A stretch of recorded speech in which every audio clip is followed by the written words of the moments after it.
Some call me Steve, Dad, husband, or friend. Others might call me boss, coach, or mentor. Today you can call me the Leadership Hacker. Thanks for listening in, I really appreciate it. My job as the Leadership Hacker is to hack into the minds, experiences, habits and learning of great leaders, C-suite executives, authors and development experts so that I can assist you developing your understanding and awareness of leadership. I'm Steve Rush and I'm your host today. I'm the author of Leadership Cake, I'm a transformation consultant and leadership coach and can't wait to start sharing all things leadership with you. Jill McAbe is a special guest on today's show. Jill is the best-selling author of It's Go Time. She's also a teacher, coach and a business guru. But before we get a chance to speak with Jill, it's the Leadership Happy News. We all know leadership can be tough, right? Despite the success and sometimes the glory leadership can bring, the lows can be incredibly low. The job can feel quite lonely at times, especially when you have to make unpopular decisions. As leaders, we must all deal with stress, but the very best leaders handle the ups and downs with ease. They let things slide off their backs with resiliency, grace and grit, and it's not easy to do. Leaders can't afford to break down, lose their cool and be oversensitive. Instead, they must be steadfast, tough, no matter the ups and downs. In an article from Entrepreneur magazine, Kerry Siggins talks about 5 things that can make a big difference. Be determined. Determination is often overlooked as a leadership attribute, but is needed to get through difficult situations. You must be resolute in your vision, decision making and resiliency. And during the early days of the pandemic, the uncertainty was unbearable. Like so many other leaders, many had to make difficult decisions about expenses and staffing. Kerry scenario planned and kept one thing in the front of her mind: her determination to succeed. And that grew stronger than as she arrived into the pandemic in the first place. Determination helped drive her decision making and kept her focused and resolute. Know when to let things go. The flip side of determination is knowing when to say enough is enough and when things aren't really working. And resiliency is not about consistently pushing through. Resiliency is also about letting know when to let things go to move on. There are times when you must be tough enough to back down, let go, change your mind, pivot, whatever words you want to use. Just because you think you're right doesn't make it so. So when people around you, the evidence suggests that you're moving in the wrong direction, make the toughest decision of all and let go. It's quite natural to get defensive when you receive tough or unpleasant news through feedback, but it doesn't mean you should allow yourself to go there just because it's a natural response. If you want to toughen up as a leader, you must handle yourself with grace, and hearing hard things is being part of the way we do things. Kelly's trick for doing this is to look for the truth in the information. She recently hired a consultant to perform a leadership competency assessment for her executive team. When going through the results, she was told the reasons you haven't grown the company faster is it takes you too long to assess and tell the people on your team that they haven't got what it takes. You let things slide for too long. You must give this type of feedback faster and more directly. It's a problem for you. She was hurt by the words. She was inclined to defend herself and was going to say that she did give people feedback all of the time and she wasn't afraid of those conversations. But instead of vocalising those thoughts, she analysed what was shared. By compartmentalising the feedback, she could see that the individual consultant was right and gave her an opportunity to reflect and adapt her approach. She looked for the truth in his words and faced the feedback with action. Find gratitude. When most people think of gratitude, they envision what they're grateful for in life, such as family, health and possessions. A more profound gratitude practice considers being thankful for the hard things in life as well. So if you want to be a stronger leader, you must look for the good that comes out of difficult situations. What are the hardships you're grateful for? What are the challenges that you've been faced with that you've now faced and overcome? In her article, Kerry talks about the overcoming addiction has been something she's really grateful for. And even though it caused pain and suffering for her life, she wouldn't change anything, and she's grateful for the lessons it taught her. Stop feeling sorry for yourself. It's harsh but true. Exceptional leadership requires us to stop feeling self-centered and sorry for ourselves. Being a leader is difficult at times and can be really thankless, but that's what you've signed up for. We can't allow ourselves to take things personally. We need to let things slide off our backs. We need to make sure that we face into every opportunity that situation with passion and energy. Our job is to make good decisions for our team and our company, not necessarily to manage people's opinions. Our job is to lead, so lead with confidence. With leadership comes great responsibility to make good decisions, be transparent, give good feedback, withstand those setbacks, and to be a great leader we must toughen up. So the leadership hack here is finding the sweet spot between awareness, compassion, and self-care. Getting that right means you can focus on the things that matter. Thanks, Kerry, for sharing the article. Thanks all for listening to our Leadership Hack and News. Let's dive into the show. My special guest on today's show is Jill McAbe. She's a best-selling author, teacher, and coach in the business success and finding one's purpose, particularly around the science of high performance and change. Her best-selling book, It's Go Time, Build the Business and Life You Really Want, teaches the order of operations for building expertise-based businesses. Jill's also been recently ranked in Entrepreneurs magazine as top 10 inspiring education entrepreneurs to watch in 2022. Jill, welcome to the Leadership Hacker podcast. Thank you very much, Steve. I'm really happy to be here. Jill, what's really great about your backstory is it's not followed a traditional path to get you to where you got to. In fact, there's lots of bumps and twists and turns along the way. We'd love for you to maybe just share a little bit about the backstory that led you here. Oh, wow. All right. The super quick backstory that led me here. I would have to say, as most stories do, started when I was young, probably trying to figure out what I was going to be or do when I grew up. But that was a really difficult decision for me because I was very unsuccessful in school. I, struggle with fairly significant dyslexia and what was called ADD, now often termed ADHD, growing up. And so I really struggled in school, and my grades were poor, which made me realize that a lot of my options were limited at that time. It just felt like I wasn't going along a traditional track. And I had very exceptional siblings, like ridiculously exceptional siblings. One scouted for professional sports, one, I'm Canadian. My older brother was invited to be a U.S. citizen upon the submission of his master's because it was so brilliant. And I had a sister who excelled in the arts and sports and academics and looked a little bit like Marilyn Monroe. So it was really tough growing up. And my goal was simply to learn how to be successful because my mother used to, worry about me, and she'd say to me, Jill, some people are good at school, others are good at life, and you'll be good at life. You're wise. That's a great lesson, isn't it? What wise words, though, seriously, at such a young age, because it would be really difficult to disassociate that, some people just aren't academically gifted and others aren't, right? Yeah, so Steve, it's interesting because when I ended up going back and doing my master's, I got A++ across the board. So the academics, it was really about not fitting in to the way of learning that the schools like to taught, and my brain needing to comprehend information differently. Yeah. And I think that led me, so what got me here was, frankly, a very bumpy road of trial and error. Sometimes I'd hit and I'd get a home run and I'd do really well. And other times there was a lot of hit and misses. And I have spent a lifetime really studying and understanding and creating tools that help me be smarter than I am. So I love creating tools to make decisions or tools to make things happen. And I love taking all this research and turning them into practical tools. I had a scientist tell me once, he's like, you're like a translator. You take our work and you make it very easy to apply. Nice. And the tools that you created along the way, is that also a bit of a coping mechanism to help you with your dyslexia?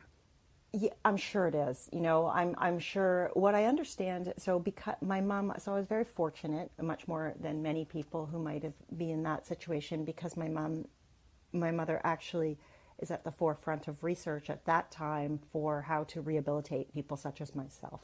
So I had a great deal of support and rehabilitation that a lot of people might not have access to that kind of help. But what I come to understand about people like me, and I'm sure there's some listeners who are going to relate, is that I like to dive deep into things. And the tools are actually a result of that. So, I'm the person in class who, sometimes annoying, asks 100 questions. So if the teacher says something, I'm saying, but I read this other thing and it's, no, that's not consistent with, and if you look at this person's information. So I've always been someone who will find the question in something and dive deeper and explore it rather than accepting instantly what's been said if it goes up against something I've heard that doesn't fit with. But it's also allowed me to find consistencies from very diverse places. So I found consistencies from leadership research, neuroscience, Taoism, Christianity, any of the religions really, with, business teachings. Like, I will actually spot the through line and go, how fascinating. And that's when I create the tool, when I see it come from all sorts of different directions. Nice. What a gift too. Yeah, you see, there you go. It's one of the things. It didn't feel like a gift growing up, but Right. it can be used as a gift. Definitely so. Yeah. Now, you had a moment in your life, which in your book you actually called it your involuntary life reset. Tell us a little bit about what happened that was so significant and how that then set you on a different path. Yeah, it was. I was 40, and I thought my life was humming along. Really, in my early 30s, I found my first sort of calling, which was as a restaurateur. And I opened a restaurant with my brother in Toronto, and we actually became internationally successful, which was, really, we just had a lot of passion. He was the chef. I was very good at operations, management, and leadership, and those two things together really brought together an incredible business. And ended up selling that because, because this is a leadership podcast, I'm actually going to veer off a little, Steve, and just going to share something really fun. Go for it. So restaurants are known for having a lot of turnover because they're known for having very transient workforce. But we had sort of high-end food, and the sommeliers were our servers, and so we had sort of a more educated staff, and we were known for being, a group where people didn't leave. When we sold it after 7 years, our average turn rate was something, the average person was with us for 6 years. Wow, that's quite unusual in catering and hospitality, isn't it? Yeah. Yeah. And at the 4 year mark, I got, I had these new ideas. And so I started saying to the team, hey, let's try this. Let's try this. And I thought I was this great leader, because we were so successful and my team was so happy, and they really resisted. And that's, Steve, when I understood that there is a different kind of leadership to forge straight ahead than one who wants to turn a corner. Mm. In fact, that became, I didn't talk about this in my book because it wasn't, necessarily just a leadership book, but that became my lifelong quest to really understand what does it take to turn a corner? How do we make a change? And my team would say to me, we're so successful. Why do we need to change? And I'd say, because we're successful because we forged ahead 4 years ago. Now everyone's copying us. It's time to be fresh again. And I started going to all sorts of courses and studying leadership, and I went back to my team who didn't want to, try anything. And I said, listen, guys, I'm bored, and I need to be able to try this. So please, will you please try these things for 30 days? And if you nix them, they're nixed. But if we like them and we enjoy how things are running, then we move forward. And I basically made this bargain with my team. We had about 30 staff, just to give you a sense of the size of the business. It was small. And that became my leadership lab. And then I'll fast forward. So we sell the business, and I really want to move off in this leadership growth direction. And I got pretty good at understanding what motivated individuals and people. and off I was going to go into this consulting direction. And I'd sold the business, and clients were coming to me from all sorts of industries. And I'd say, what do I know about your industry? I'm a restaurant person. And they said, Jill, we watched your operations for years as clients. They were tight. We'd like you to work for us. For sure, you can help. And that's how my career started. But the involuntary life reset, I was hit by a car. The driver was talking on his cell. It was a very serious accident, both on his side and mine, because he critically injured a couple of his children because they were not in seat belts, and me. When the ambulance drivers came to my car, one of them remarked they didn't think they were going to find a live body inside. So it was 18 months of recovery, and at that point I really had to go. The life reset was that prior to that accident, I was pretty excited about being good at leadership and good at operations and good at cleaning up businesses. But after that accident, and it probably was relevant that the client that I had at the time was really horrible to his people. And so he was sort of truly one of those people who was making money on the backs of others. There was thousands of people in his organization, and the way he treated people was terrible. And so those two things at the same time really got me thinking about, am I just going to help people like that make money? Right. I have to do something more meaningful. And from the first time that you and I met, the one thing that really struck me is you have a laser focused to serve others, and it's unwavering. And I wonder how that moment shaped how you think about things now. Wow. Yeah, I think that's a great question. I think I was ashamed to be helping this man make money. There were people in his employ for 10 years making minimum wage. Yeah. And he was so happy with the operational. I'm pretty good at one thing I have with this. I'm really good at mathematical, like figuring things out. I have a real creativity to see solutions. I'm exceptional at it. And I was with his company for months, and he offered me a lot of money to stay. And when I saw people who had worked in his employ for 10 years, it was a food manufacturing facility. And they were making minimum wage, which you can't live on in Toronto. And at the end of every day, if there was any, food or any waste or whatever, it all went in the garbage. He wouldn't let them take it. I was so sickened. So I think growing up, sort of sitting on the outside, not fitting in, made me someone who just watched people and cared about people. And I just realized I couldn't do that. Yeah. Yeah. And then fast forward to all of the experiences you've had. You managed to kind of collect them together, and you've created a real system now that helps people achieve high levels of motivation and productivity within their work and their lives. At what point did you recognize that what you had was a thing?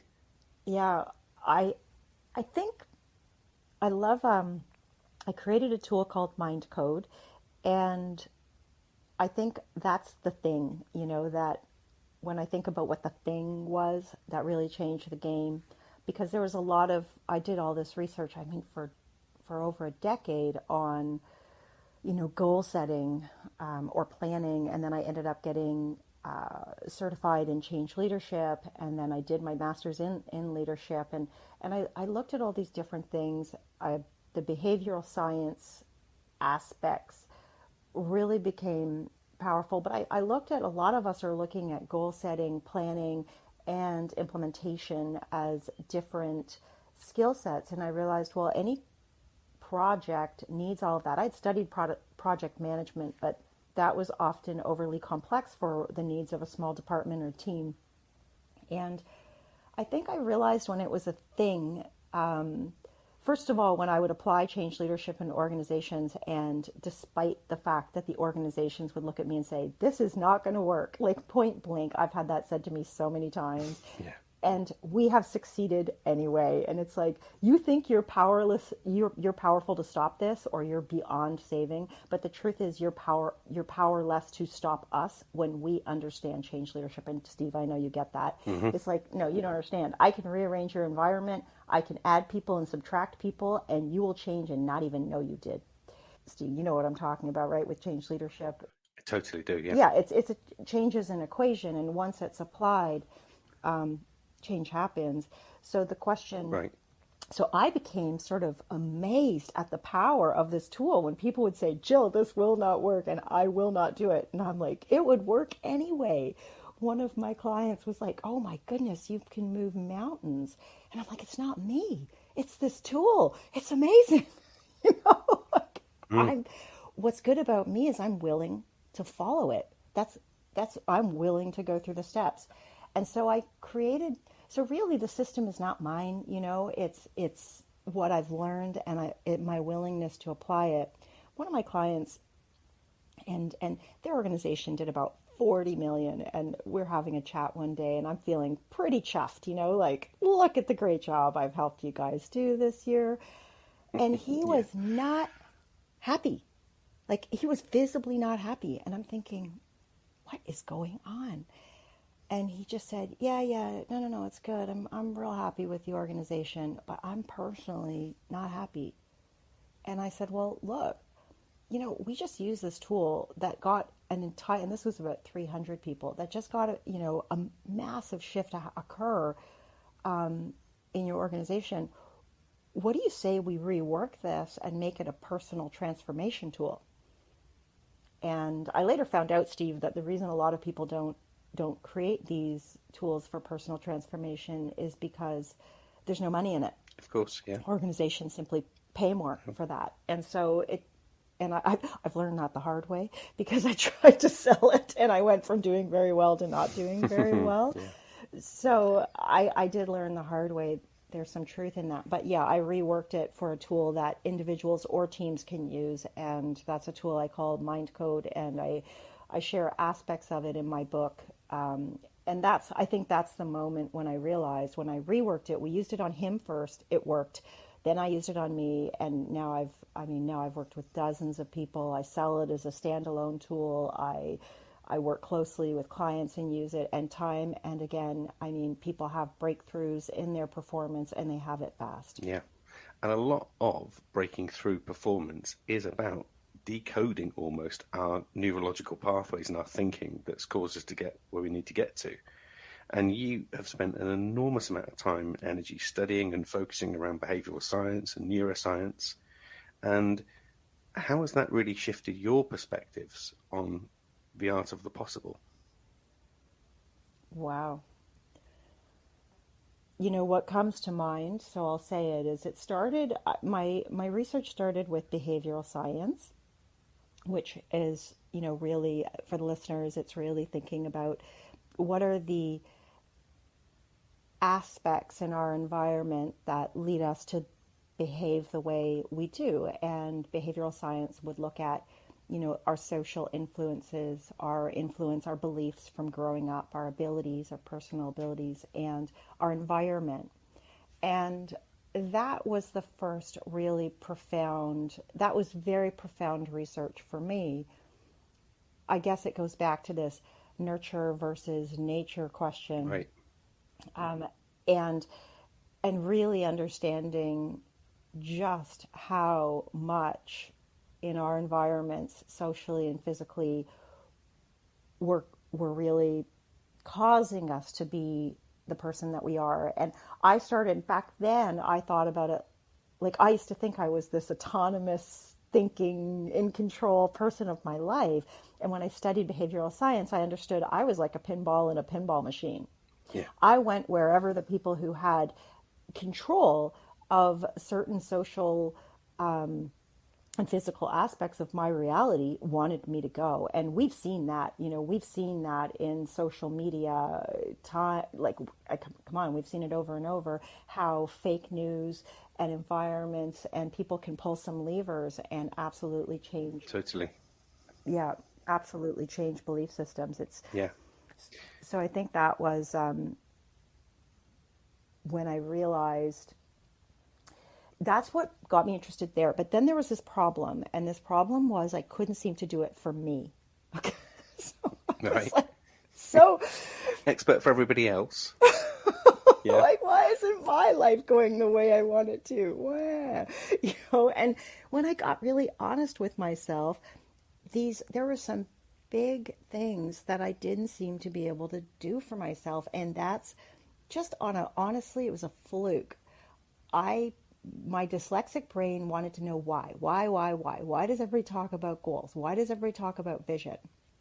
And I decided to study the neuroscience underpinnings, and I'm fortunate to have a good friend who's a leading international academic, which means I have access to leading international academics, which means that somebody who would not normally give the time of day to someone like me actually, would sit down and have several conversations and guide me to cutting edge research that was, just being published and hadn't gotten down to the levels of press yet, and consultants. And that's when I wanted to understand, what was it about a goal that would make it work? Because if a goal worked, then all goals should work. So why were only some goals working? And that's when I used to have the popular neuroscience of, reticular activating system that almost infuriated the neuroscientist who's one of, William Cunningham, who's a leading neuroscientist in the area of goal cognition and the brain. And he was just, please don't talk about that. And, because they really care about specifics and accuracy. And for some reason, it just really helped me to understand what created the kind of goal that was likely to be achieved. And then I was able to modify, and as I talk about in the book, I describe there's a popular system of goal setting called SMART goals, which is, specific, measurable, attainable, I think realistic and time bound, or something like that. Some people change the acronym. You're absolutely spot on. But it's commonly taught, isn't it? When you hear goals, they have to be smart. They have to be smart, and SMART goals have a critical flaw in that they're not often meaningful, and this gets to the willpower piece, but they're actually good for strategy. They're actually good for developing strategy. Interestingly, strategy, fancy word for plan, right? But they're not a good tool for developing goal or outcome statements. And what do we want to be true at a later date? And that was really a flaw. And I ended up getting to speak to,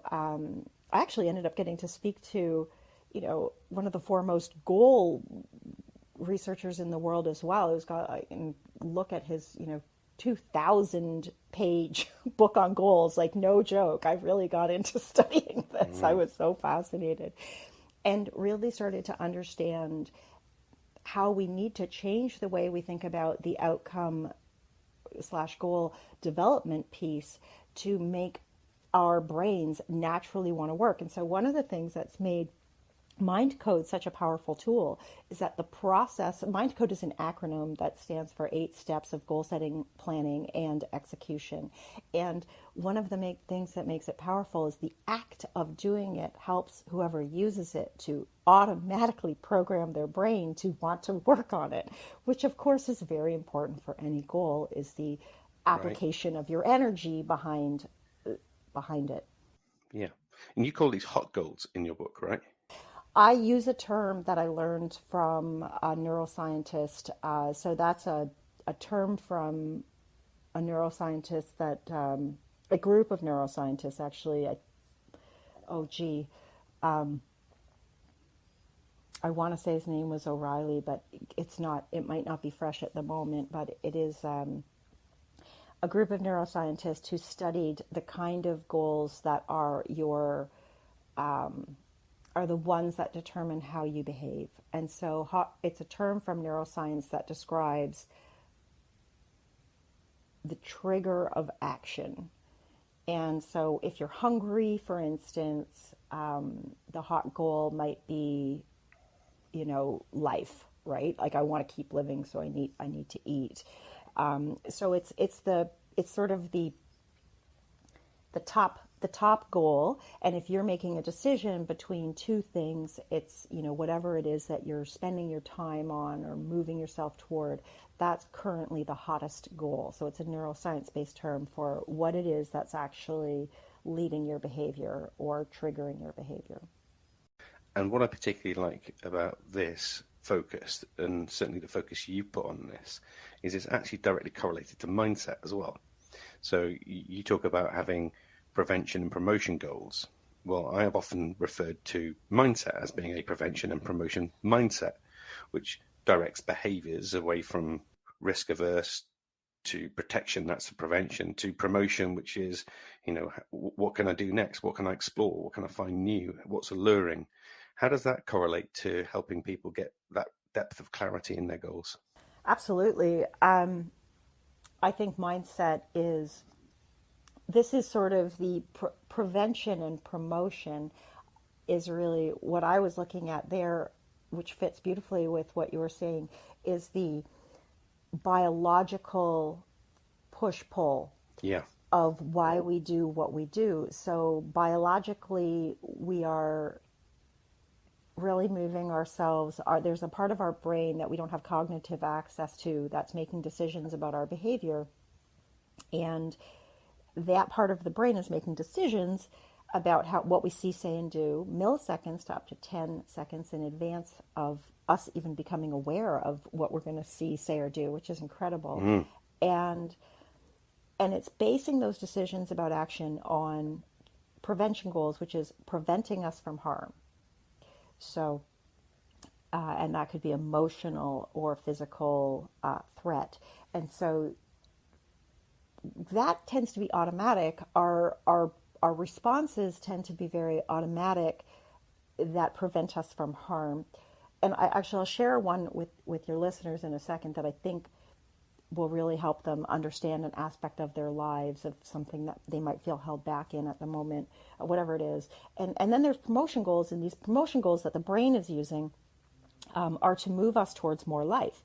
And the promotion goals, the big one is to have babies, right? And so it's like more life, preserve humanity.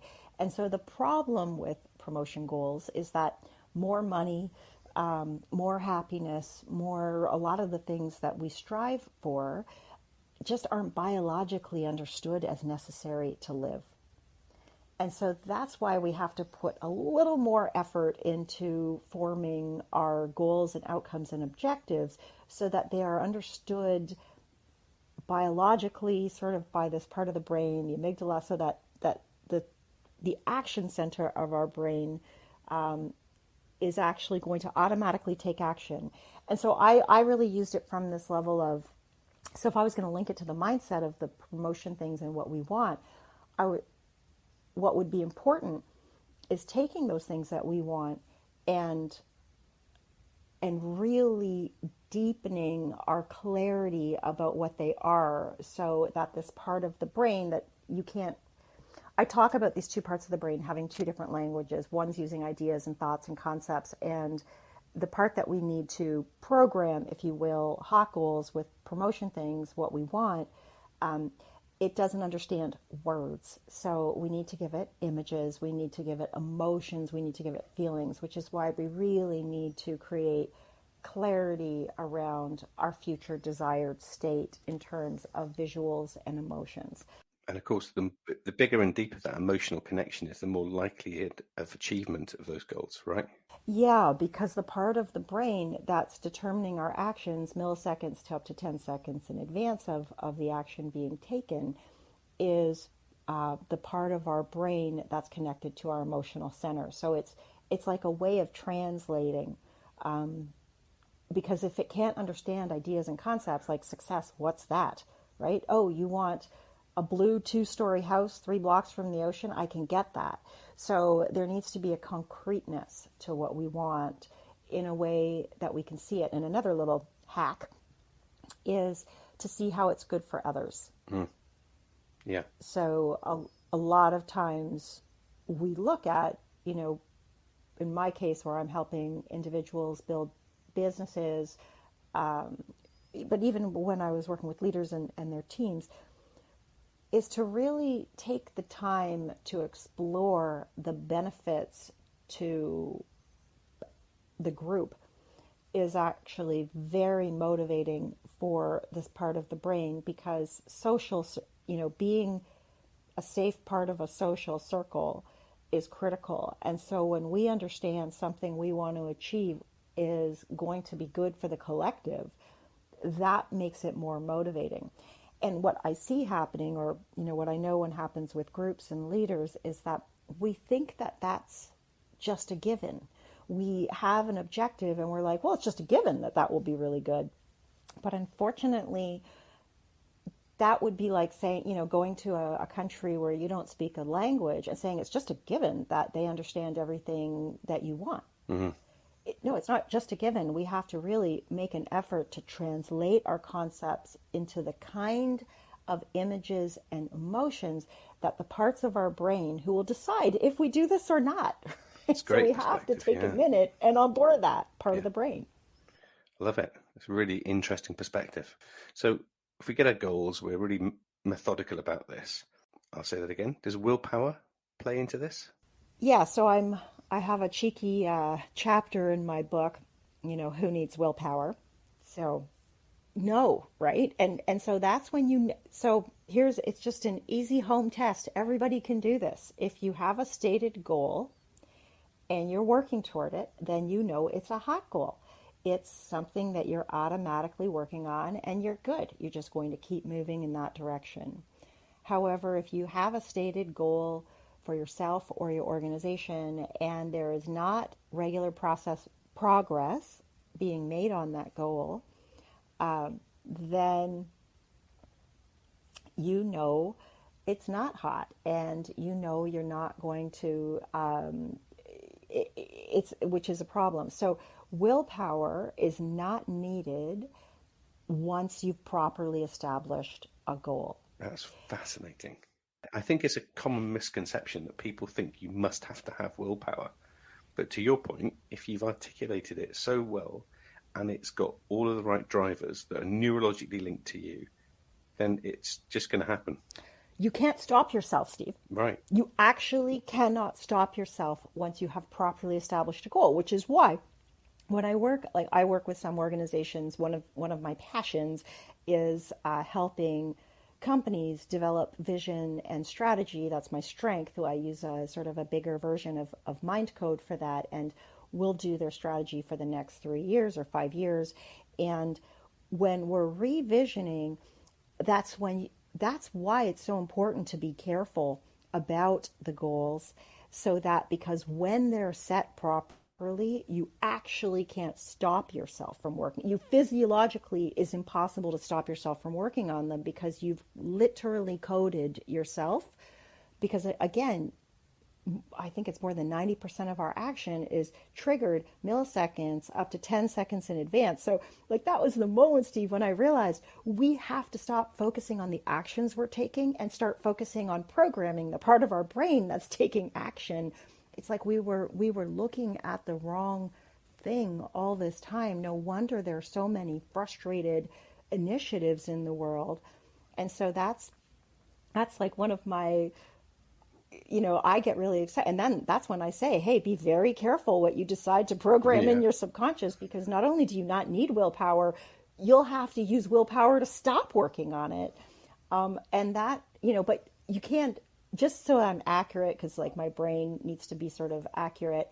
Sometimes you need willpower to program the goal, so you don't need willpower. Yeah, I get it. That's where you can use some willpower. So the willpower becomes part of the goal setting process. Yes, it's part of the goal setting process. Once it's set up, you're off. Exactly. You're off. You're done. Excellent. I love that. And I've never really, until I read it in your book, I'd never really had that aha moment that actually, if you program your behaviors and your thinking right at the outset, and they're strongly aligned and they're hot goals, it just takes care of itself. Yeah. And it's not so instant to do that, but it is so worthwhile. Yeah. So you often hear people saying, unless you're all in, it's not going to happen. So when you hear somebody articulate the words, you have to be all in, what does that really mean for you? I personally use the term all in for my book. Probably what it means to me is faith. I mean, I just have to, that's what it means to me. And that's just knowing. There was a point at which I was wondering, am I going to be successful in developing my own education company, or am I going to have to work as a consultant? Some nice clients, some less nice clients. What's my future look like?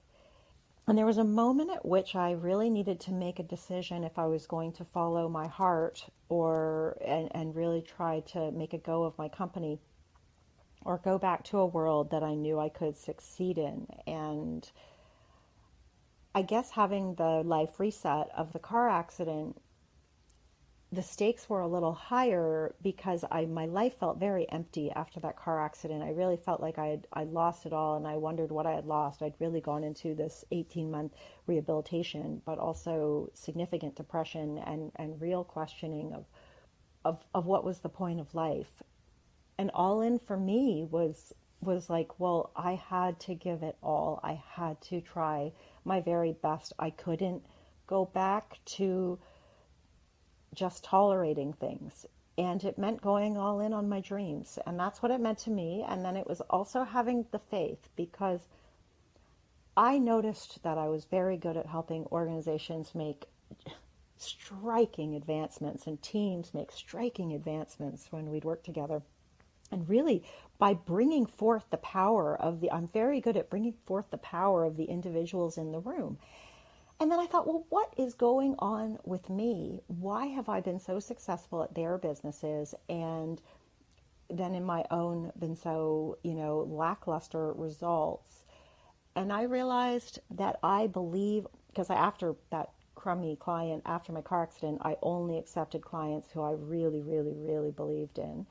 And I realized, yeah, I get results for people because I'm all in for them and I have 100% belief in them. And I wasn't treating myself with that same, I was not taking action as though I knew I would succeed, but yet when working for my clients, I would take action with a singular focus that we would succeed. Yeah, that's great. And now you're all in for you. How's that changed? Most days. Okay. It's still harder. It's still harder when it's me. Uh-huh. But how has that changed? No, it's changed a lot. I've had, is really every day could be a slightly different answer.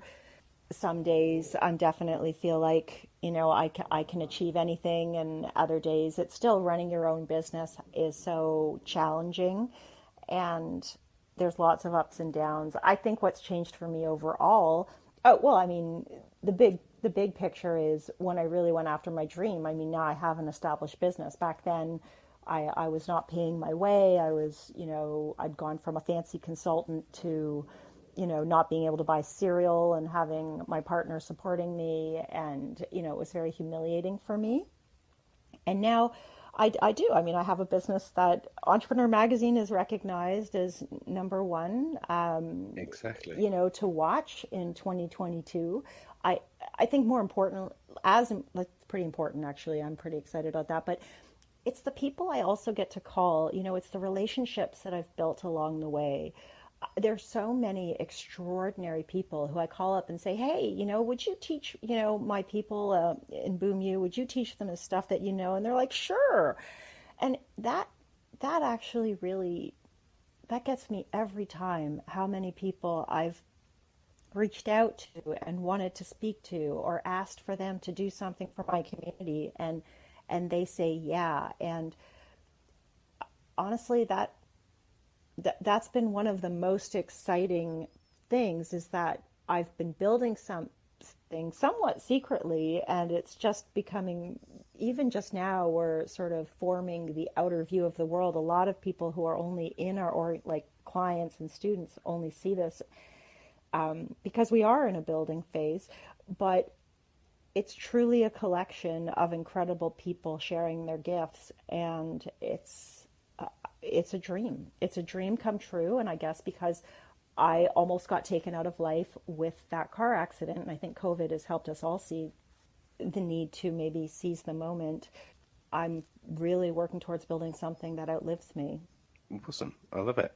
So this is the part of the show where we're going to turn the tables a little bit. We all know that you can't hack leadership, but I can hack your mind. And the objective of the next part of the show is I want you to share with us your top tips, tools, ideas around leadership. So what would be your top 3 leadership hacks, Jill? My top 3 leadership hacks. I'd say, I think this is just so small, but I think one of my favorite things I teach about, teach a collaborations course, and I think leaders listen first. And I think we know that leaders listen first, and, listening is power. Because understanding someone else's point of view before inserting your own is how to truly guide someone, as opposed to speaking first. So that can be as simple as, I have a very rigorous rule to always socialize for a moment before jumping into work. And in fact, it got me a $250,000 contract once, because I was representing a client and a possible investor came along, and he was jumping in, and he was like, all right, let's go, let's talk business. And I looked at him and I held up my finger. This is the person with all the money. And I held up my finger and I said, just a moment. It's Monday morning. We socialize before we jump into work. How was your weekend? And he just looked at me like, who are you? We went to lunch and I did a big project for his organization. And I do think that just taking a moment to be with people is critical. 2, leadership hack. I'm going to say a leadership hack is definitely vision, and having a clear vision. When I did my master's in leadership, I was amazed. I thought I was going to go find the unequivocal way forward in leadership, and discovered there are as many leadership theories as there are theorists. So I realized, there isn't one rule. And of course, my dyslexic brain wanted it to be easy, but it wasn't. But then there was the power of vision, which for over a century, nobody had been able to disprove could actually help, leaders outperform their competition by 2 to 12 times, which is staggering. And it got so boring to researchers, they couldn't disprove it. And it's clearly because when you are setting proper vision, by the way, fancy word for big goal, right? A big goal, yeah. Yeah. And so these visions are really critical, that they be underscored by purpose and long-term, and not all visions have that. I do have an article on LinkedIn about the kind of vision that has that. So I'd say that's a hack, because once you do that and get your organization on board, they're automatically working. You have to worry about willpower. I mean, you don't have to worry about procrastination and willpower and people not working. Totally. It's such false economy not to take that week and bring in a facilitator and get that vision done, because it's such false economy. You're just going to work. So that's a hack. And then the third one I'm going to say is, I have a tool for decision making, ABC Decisions. I'm pretty sure there's an article about that somewhere. I teach these courses as well through my website, but that one really helps us go back, and it helps remind us where we are. A is align to your long and short-term goals. B is broaden your options. Always choose from at least 3. C is compare contenders and do not use pros and cons. Those are really bad. And then D, detach before you decide, so that you don't make emotionally biased decisions. And I think that once you have that vision, you have the ability to use something like A, B, C, D decisions to navigate and stay on course. Those are my 3 hacks. Brilliant. I love that last one, particularly because it's one of the things that we often are knee-jerk about making decisions, and just being ordered and considered gives you the space to think. Yeah. Love it. Next part of the show, we call it Hack to Attack. So this is typically where something has not gone well in your life or work. Now, you've already shared a couple of hacks to attacks already, but was there maybe something else in your work or your life that was maybe an aha moment that you've learned from that's now serving you well? A mistake that I seem to make regularly, which is embarrassing in light of the show, is that I think I can outsmart my tools because I created them. Yeah. You know what I'm talking about. I totally understand that, yeah. So I don't sometimes use them, and then my projects don't go well. It's totally embarrassing, but I would say going back to really setting, I mean, for me, the tool is Mindcode and ABC decisions. I use the two of them in conjunction, but for me, it's going back and creating that second half. And then so for me, it's that I stop using particularly my goal setting and planning tools, my execution. I'm pre-programmed on execution. I'm excellent at execution because I've programmed myself to be. But so it's going back. Yeah, that's when I have big fails or projects that are super lackluster, and then I realized I didn't start them the way I teach other people to start. It's ironic. However, it's reality. The reason that those tools were created in the first place, because it gave you results, it gave you processes, it gave you a methodology. And you know what? We're only human, aren't we, at the end of the day? And it's easy sometimes just to leave out some of those foundations. But the fact that you know that is a really powerful thing. Yeah, like they bring out my smarts, right? I think I'm so smart. But the point is they actually draw forth my smarts. Yes, get it. So last part of the show, you get to do some time travel, bump into Jill at 21 and give us some advice. What would your words of wisdom be? So this one is not leadership related at all. Cool. Or business related. When I think about this question, I think about what would 21-year-old me actually listen to? And that's key, right? Because I might say a lot of things to 21-year-old me. But I have to go back and ask myself, what would 21-year-old me actually take action on? And so with that in mind, I would tell 21-year-old me to go find the Course in Miracles. And I think 21-year-old me, who was, not into anything around faith and prayer or meditation or anything like that, I think almost really anti all those things because of how I had grown up, would have been fascinated by a concept that there would be such a thing as a Course in Miracles. And I think that would have helped 21-year-old me accelerate my career dramatically faster. If only I could have bumped into a Course in Miracles at 21. In fact, I probably wouldn't have even listened to anything I'd have said to me at 21, if I'm being brutally honest. But hey, that's another show. So I've absolutely loved talking with you. You are an incredible example of learning by doing and turning it into something powerful that's a force of good. And I'm just delighted that we have the opportunity to share your story and some of your models and tools with our audience. If our listeners wanted to get hold of a bit more of your insights, how to access a copy of the book, It's Go Time, find out a little bit about Boom You, where's the best place for us to send them? Come on over to my website would be a great start, jillmcabe.com, with just one C, a atypical spelling, or boom-u.com.